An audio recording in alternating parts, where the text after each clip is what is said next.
I ate clean. I cut out every food I was told to avoid, and I was still bloated every single day. My stomach felt hard and uncomfortable no matter what I did. I wanted to know why. So I began investigating the real root causes of chronic bloating. What I uncovered fundamentally changed how I view digestion. Your gut contains trillions of bacteria. They actually outnumber your own human cells. And what matters most for a flat, comfortable stomach is not which foods you aggressively eliminate. It is the diversity of the bacteria living inside you. Even more surprising, the very act of cutting out dozens of foods can actually make your bloating significantly worse. To understand why, I turned to the clinical research. The work of gastroenterologist Dr. Will Bulsiewicz, genetic epidemiology professor Tim Spector, and physician Julia Enders helped explain what I found. Their research revealed something uncomfortable. Chronic bloating is rarely a reaction to a single food. It is a symptom of a much deeper systemic collapse. My first discovery was that persistent bloating is a distress signal from a damaged, undiversified gut microbiome. When I analyzed the research of gastroenterologist Dr. Will Bulsiewicz in Fiber Fueled, the mechanics of gas production became painfully clear. Your digestive tract is an incredibly complex ecosystem powered by trillions of microbes. When this ecosystem is thriving, it effortlessly breaks down what you eat. But modern life wages war on these microbes. Frequent courses of antibiotics, heavily processed food, and chronic stress actively destroy bacterial diversity, acting like a forest fire in your gut. What surprised me most in Bulsiewicz's findings was how an impoverished microbiome handles food. When you lack the specific microbial workers needed to break down meals properly, the surviving, imbalanced bacteria struggle to process your food. Instead of efficient digestion, they ferment it chaotically. This produces excessive trapped gas that distends your intestines. Your stomach is not bloated because you ate an apple or a slice of bread.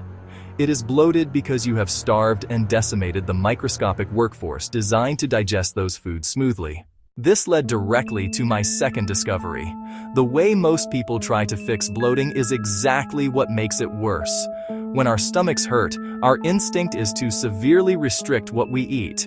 But when I examined the massive datasets compiled by Professor Tim Spector in The Diet Myth, I realized this restrictive approach is biologically backwards. Spector's research demonstrates that the single greatest predictor of a healthy gut is dietary diversity.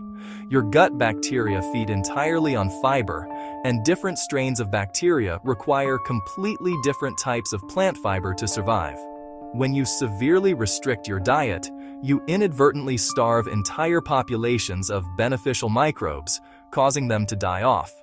Spector famously identified that eating 30 different types of plants per week is the optimal threshold for microbiome health. The more I dug into this, the more I saw the irony. By cutting out foods to avoid immediate bloating, you permanently weaken your digestive capacity. You create a fragile gut that reacts to almost everything. Feeding your bacteria a wide variety of diverse fibers is the only way to rebuild their populations, which paradoxically reduces fermentation and chronic bloating over time.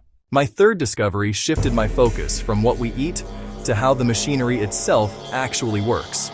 In Gut, physician Julia Enders details the hidden mechanics of the digestive tract. I learned that digestion is an intensely mechanical and neurological process. Eating too quickly, slouching, or failing to chew properly sends large, unbroken particles into an already struggling gut, guaranteeing excess gas. But the most crucial mechanic I uncovered is something called the migrating motor complex. Think of it as your gut's internal house cleaning system. Roughly 90 minutes after you finish eating, your stomach and intestines initiate powerful sweeping waves that push residual food, bacteria, and gas downward. But this process completely halts the moment you eat again. Enders' work shows that constant grazing and frequent snacking paralyze this migrating motor complex. When the gut is never allowed to sweep itself clean, bacteria overgrow in the wrong places and trapped gas accumulates, leaving you severely bloated by the end of the day. When you look at the entirety of this evidence, the complete picture becomes undeniable. Chronic bloating is almost never solved by simply crossing more foods off your grocery list. It is the predictable biological result of three overlapping issues: a damaged, severely undiversified gut microbiome, a chronic lack of dietary fiber diversity that starves your remaining beneficial bacteria, and poor digestive mechanics that paralyze your body's natural internal cleaning process.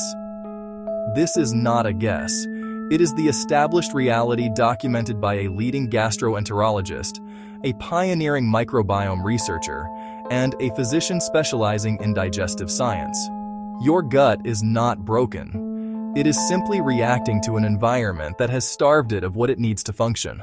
To permanently eliminate the bloat, you have to rebuild the ecosystem. Based on the collective research, here are 3 concrete actions you can take this week. First, stop restricting and start gradually expanding your dietary diversity.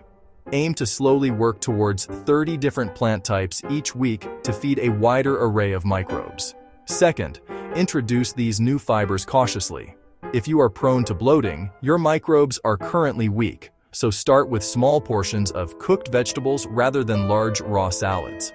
This gives the bacterial populations time to multiply and adapt. Third, stop constant snacking.